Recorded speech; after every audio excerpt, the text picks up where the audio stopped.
1, 2, 3, come on!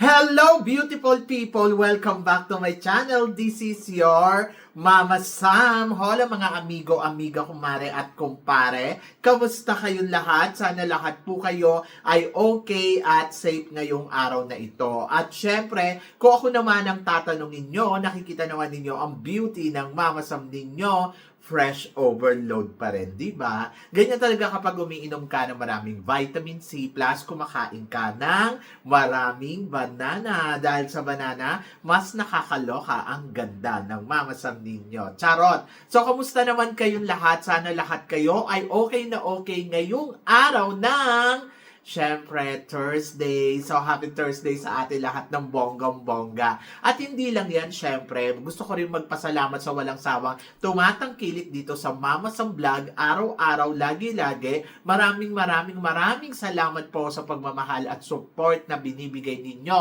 At saka, syempre, sa mga makasolid na makamama Sam dyan na laging tumututok dito. Araw-araw, lagi-lagi, maraming salamat guys sa inyong lahat. Kaya naman ngayong araw na to, marami akong hatid na chika sa inyo na talaga naman, oh my gosh, magtataas ang kilay ninyo ng bonggang-bongga sa mga pag-uusapan natin ngayon. Kaya guys, wag na nating patagalin ang ating mga chika. So para sa una natin chika, eto nga, binibining kanlahi. Napakabongga ng kanilang pinali dahil ang daming mga beauty queen na magiging hurado dito sa kanilang pageant. So nandiyan ang Miss Earth Philippines 2025 na si Joy Barcoma. Andyan din syempre ang Asia Pacific first runner-up na si Anita Rose Gomez. Andyan din si Bea Rose Santiago ng dating Miss International 2013. And then of course, nandiyan din ang Miss Supranational na si Katrina Ligado.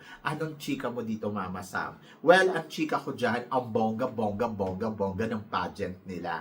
Dati ng bongga yan pero parang mas pinabongga pa nila ngayon ang binibining kanlahi. Ito ay ginaganap sa Tarlac at nakakaloka kasi ang daming beauty queen. O, di ba? Grabe yung budget nila dyan. Nakakaloka. Ang tanong, saan ba nanggagaling yung budget nila? O, di ba? Pero ako para sa akin, winner yan. Winner na winner dahil ang kanilang, di ba? Ang kanilang mga guests, oh my gosh, mga bigatin ng beauty queen. And I hope na sana this year ay makapili talaga sila ng beauty. Oho. So, ang tanong sa akin, may nagtatanong sa akin, dapat ba yung mga ganitong pageant ay hindi na dapat ganito kabongga? To be honest, ako, syempre mas simple, mas bongga. Kasi kapag simple lang, alam mo yon, ay konti lang yung budget. Pero kasi kapag ganitong ang daming beauty queen na iniimbitahan para sa isang lalawigan, wala tayong magagawa. Kung kaya naman nilang budgetan yung kanilang pageant, di ba?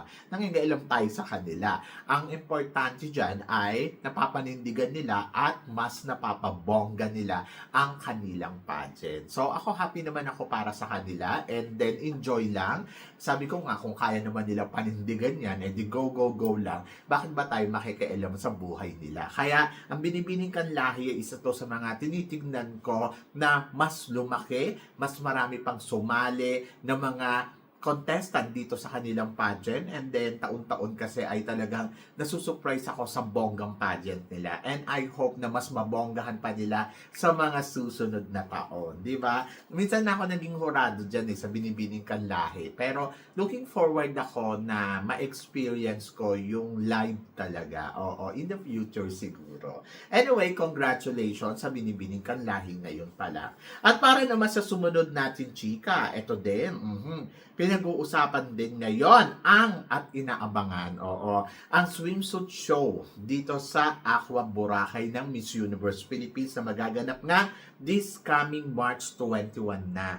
At ito ay mapapanood syempre sa YouTube, saan pa ba?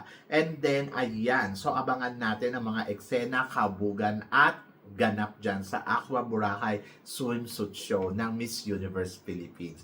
Ako, I'm so excited dyan kasi taon-taon din inaabangan talaga yung pageant na yan. At dito natin makikita kung sino nga ba ang mga kabugerang kandidata pagdating sa pasarela at sa mga eksena pa. So, looking forward ako kung ano ang ipapakita nila ngayong rampahan dito sa Aqua Boracay ng kanilang swimsuit competition. And then, syempre, ang aabangan mo talaga dyan kung sino nga ba ang kakabog na kandidata. At tignan natin. So, dito magkakaalaman na kung sino ang eksena at kung sino ang maiiwanan sa eksena. Di ba?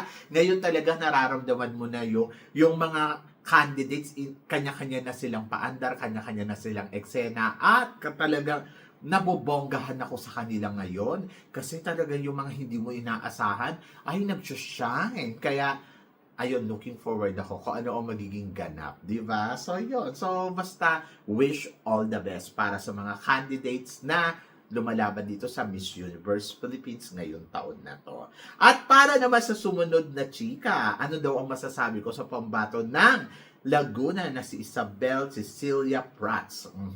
To be honest, maganda siya. Sa totoo lang, mas nagagandahan ako sa kanya kaysa sa pambato nila nung nakaraan taon. Tapos dito talaga, sabi ko, ay, iba yung level ng beauty nito. Kumbaga parang umaating sa Manalo, 2.0, ang ganda.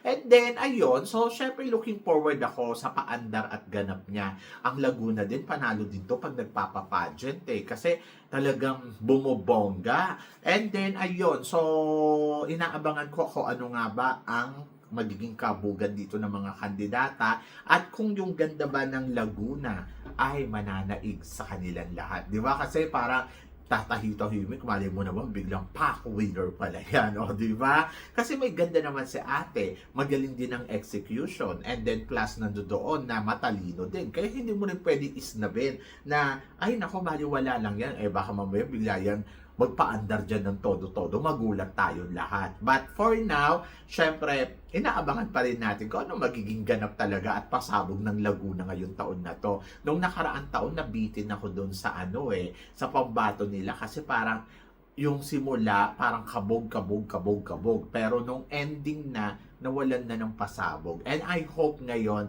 na sana mas kumabog.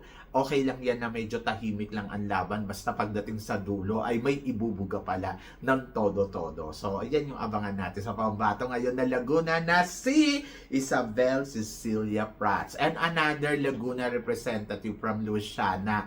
Marami din nagtatanong sa akin kung ano naman daw ang magiging eksena ni Ashley dito sa competition. O si Ashley Montenegro. Ako, to be honest maganda si Ashley, matangkad din. Iba din umiksena, di ba? Siyempre may experience na to sa beauty pageant. Pero kasi ang tanong, kung sakaling kukuha ba ng corona si Ashley, hindi na kaya ibibigay sa kanya ang Miss Eco. Kasi di ba parang na-representative niya na ang Eco noon, yung Pilipinas sa Miss Eco noon, nung nasa Miss World Philippines pa to. Sabi ko nga, baka magtulad siya kay, kanino ba to? Kay yung dating Miss Intercontinental natin na lumaban na sa Miss Intercontinental, tapos lumaban uli dito sa Binibining Pilipinas, naging Miss Intercontinental uli. So I hope na sana hindi ganun ang mangyari kay Ashley. Marami namang corona ang naghihintay, and sana makakakuha siya ng corona. Plus nandoon ako kay Ashley na sana talagang masundan niya yung yapak ng nanay niya. Kasi yung nanay niya dati sa Miss World, ay nako, bonggang-bongga talaga ako kay Carolina Subiano. Caroline ba? Subiano na talagang sobrang winner ang dating sa akin. Di ba? And I hope na sana si Ashley manalo, makasungkit ng corona dito sa Miss Universe Philippines ngayong taon na to. And I'm so excited kung ano ang magiging ganap ni Ashley. So, laban. Pero ito, lumalaban din pambato ng Tacloban. Na si Jacqueline. Ay nako, iba din ang dating. Sabi ganun, pwede daw to si Jacqueline na maging Miss Charm. Kasi charming daw yung beauty. To be honest, oo naman. Kung titignan mo naman yung beauty niya, ay talaga namang pang-charm naman talaga ang dating.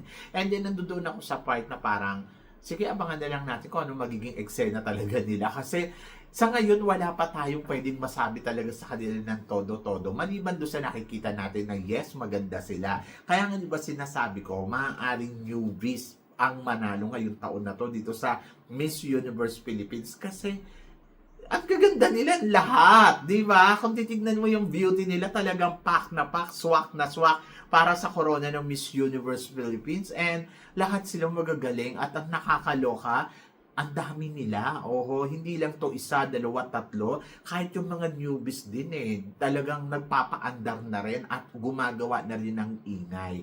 Sabi ng ganun, di ba? Parang hindi ka magugulat kung newbies ang nanalo Oo, maaaring yes at maaari din namang hindi, di ba? So, ayan talaga yung aabangan mo. Alam niyo kung anong maganda dito ngayon sa Miss Universe Philippines? Hindi mo ma-predict ng bonggang-bongga kung sino yung mananalo. Meron kang nakikitang malakas pero hindi mo pa rin masabi na ay nako siya na to. Oho, di ba? Kasi hindi sila pwedeng maging komportable. At yung laro kasi dito, parang, alam mo yun, gewang-gewang, parang bukas ito yung papansinin, tapos bukas iba naman. So, hindi ko alam kung strategy game yun ng Miss Universe Philippines, pero sa nakikita natin ngayon, ang higpit talaga ng labanan kasi marami nang magaganda na pwedeng kumabog. Oho. So, sabi nga gano'n, okay lang naman daw ang newbies. To be honest, ako okay din naman ang newbies. Basta maganda siya. Ganon! So, yung ganda niya hindi make-up lang ha. Kasi yung iba kasi puro make-up lang naman kaya lalong gumaganda. Charot. And then, para naman sa sumunod natin, chika, eto nga, sabing ganon, si Vina daw. Mukha daw sasali sa Miss World. Totoo ba to? Miss World Thailand. Oh, ayan. Usap-usapan ngayon dito sa social media na ang Vina Singh ay nagpaplano bang sumali ng Miss World Thailand. To be honest, hindi ko alam. Oho, wala akong idea. Pero kung gusto niya sumali ng Miss World, medyo mahihirapan siyang manalo do sa totoo lang. Kasi TPN yun Oho. And then parang feeling ko, another group siya, babalik lang siya doon sa group na kung saan siya galing. O, di ba? Kung sakali. Kaya parang feeling ko, hindi, malabo yung mag-Miss World. Parang happy na yan dyan sa Miss Universe. Kasi nga daw, Indian Beauty, tapos alam mo yon first runner-up sa Miss Universe, kung sasali daw dito sa Miss World Thailand, mas malaki daw yung chance na manalo daw to ng, alam mo yon, ng Miss World. At ayun nga, di ba? So kino-compare kasi siya kay Oppo Suchata, and then sabing ganon, kung si Oppo ay nanalo, so ibig sabihin kaya din ni Vina manalo bilang back-to-back sa Miss World. To be honest, parang ang layo. So, ayun lang ang masasabi ko. And then, parang feeling ko wag masyadong kampante. Kasi parang hindi ganun yun, charot. Kasi di ba, hindi naman porket na nag-first runner-up ka, first winner ka na sa Miss World, depende sa advocacy. Kung ilalaban si Vina, laban ko na lang din si Atisa, di ba? Si Atisa, sa totoo lang, compare kay Vina, parang feeling ko, mas mananalo pa si Atisa ng Miss World, charot. So, yan. But depende. Depende yan sa magiging eksena, depende yan sa magiging ganap, but parang feeling ko, malabo. Oho. Malabong sumali si Vina at parang feeling ko din na parang hindi na rin naman niya type siguro sumali ng iba pang pageant, no? So, parang happy na siya doon sa Miss Universe kasi parang yun lang naman talaga yung hinahangad niya at naging first runner-up siya. At malay ninyo, bago matapos yung reigning ni Fatima, biglang maging Miss Universe yan. At magulat tayo na siya na ang Miss Universe, di ba? So, alalahanin natin, malapit-lapit siya malapit-lapit siya para sa corona ng Miss Universe kasi once na ma-dethrone si Fatima, ay nako, tapos ang eksena dahil si Vina na ang matik na ipapalit kasi she's a first runner-up, di ba? Masyadong safe. Oho, ganon. But let's see kung sasali nga ba siya at kung gusto niya ba at kung magiging Miss Universe nga ba siya sa mga susunod na buwan. Charot. Di ba uso yun?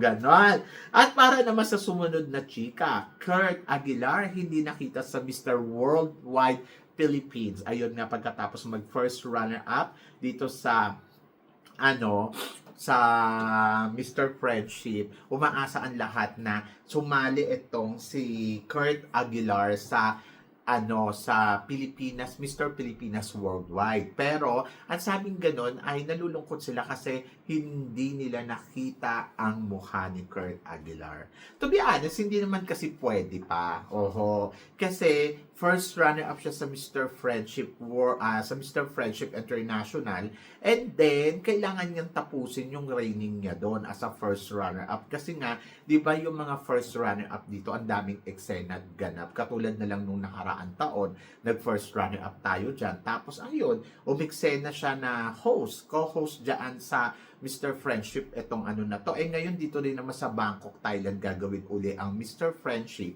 and then parang feeling ko kukunin uli nila ang Pilipinas. At eto nga, parang feeling ko si Kurt Aguilar na ang gagawin dyan na, alam mo yung magiging host, magiging kumbaga malaki yung magiging part niya dyan. Kaya bilang first runner-up, hindi talaga ako umaasa na makikita ko siya sa Mr. Pilipinas Worldwide. Siguro, sa mga susunod na taon, pag natapos na yung kontrata niya. So, parang feeling ko mas malinaw pa na mag-abang ka sa 2027 at makita tong si Kurt Aguilar. To be honest, ako, okay din naman na parang hindi muna siya sumali ngayon, mag-focus muna siya sa career niya, and then let's see sa next year, di ba? So yun, marami naman mga gwapo sa Mr. Pilipinas Worldwide na pwede mong abangan at pwedeng manalo, di ba? Kaya yun ang tutukan natin. But kay Kurt Aguilar, so siguro hintay-hintay muna tayo in the future. Ganon! At para naman sa sumunod na chika, marami daw malalakas ngayon dito sa Miss Universe Philippines. Kaya daw ang laban nila Union ay hindi pa daw sigurado na winner. Ngayon, ang tanong dyan ay, kaya pa ba na manalo ng La Union ngayon dito sa Miss Universe Philippines? Oo naman. To be honest, kahit pa sabihin natin umaarangkada yung ibang candidates, kahit pa sabihin natin na lumalaban ang ibang candidates, ay malakas pa rin ang laban ng La Union at mas malaki pa rin yung chance niya na makuha ang Miss Universe Philippines, to be honest. Siya pa rin yung nakikita ko na no, siya ang magmi-Miss Universe Philippines para sa akin. Sa ngayon kasi parang you cannot deny na ibang level, kahit pa sabihin natin, ang ganda ni Batman, ang ganda ni Robin, mas maganda si ganito. Pero, iba pa rin yung level ng personality, iba pa rin yung level ng beauty, iba pa rin ang level na meron etong pambato ng La Union at you cannot compare. Dahil iba talaga to the highest level at parang feeling ko, siya pa rin ang nakikita ko na magmi-Miss Universe Philippines. Yes, maraming magaganda to be honest, pero iba yung kalidad. Iba yung pag tinignan mo siya at kapag pinapakinggan mo siya, talagang very humble, very Miss Universe, ganun yung datingan na hindi nagpipretend at hindi nagdadrama. At lalong ang galing magsalita, di ba? So, bakit ka maaayaw sa kanya? At sabi ganun ako, sasayangin lang naman niya sa Miss Universe. Bakit yung kandidata mo? Hindi ba sasayangin sa Miss Universe? Pili mo pag ang kandidata mo, hindi nila sasayangin. Sasayangin din nila yan. So, ako para sa akin, so-so lang. At eto na nga. So, abangan na lang natin kung ano ang magiging eksena ni La Union at kung si La Union nga ba makakasungkit ng corona. But feeling ko naman sa ngayon, medyo malakas pa rin ang kutob ko na I think kay La Union pa rin mapupunta ang corona. Kasi sa nakikita ko, iba talaga. But ngayon natutuwa naman ako kasi syempre nag-shine like a diamond star yung ibang candidates at nabibigyan talaga sila ng magandang spotlight and good for them, di ba? Kung iisipin mo. Pero syempre hindi naman ganun kadali na parang patumbahin na lang ng ganun-ganun ang La Union kasi iba talaga yan. Pag once na nakatungtong yan ng top 5, umasa ka,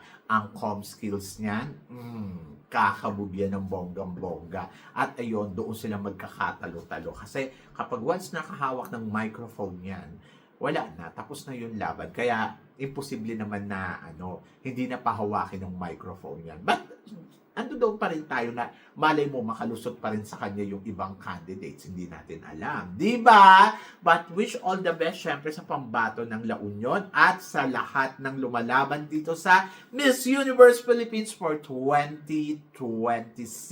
Pero ikaw ang tatanungin ko, nakikita mo nga ba talaga sila Union ang magmi-Miss Universe Philippines? So please comment below para at least malaman ko naman kung ano naman ang chika mo dito sa mga pinag-uusapan natin ngayon. So yan! Ay nako, yung iba sabing gano'n nalalabuan daw sila. Pero parang feeling ko, malinaw pa sa tubig. Charot. So yan, so kayo guys, ano guys, ang opinion ninyo dito. So mag-comment lang kayo dyan. So syempre maraming salamat po sa support at pagmamahal na binibigay ninyo syempre dito sa channel ko. At sa mga hindi pa nakaka-subscribe, please don't forget to click like and subscribe my channel at i-click nyo na rin po ang notification bell to more updated syempre sa aking mga chika. Sabi ng ganon, always keep smiling and laban lang. So guys, hanggang dito na lang. Hanggang sa muli nating chikahan. See you tomorrow. Thank you guys.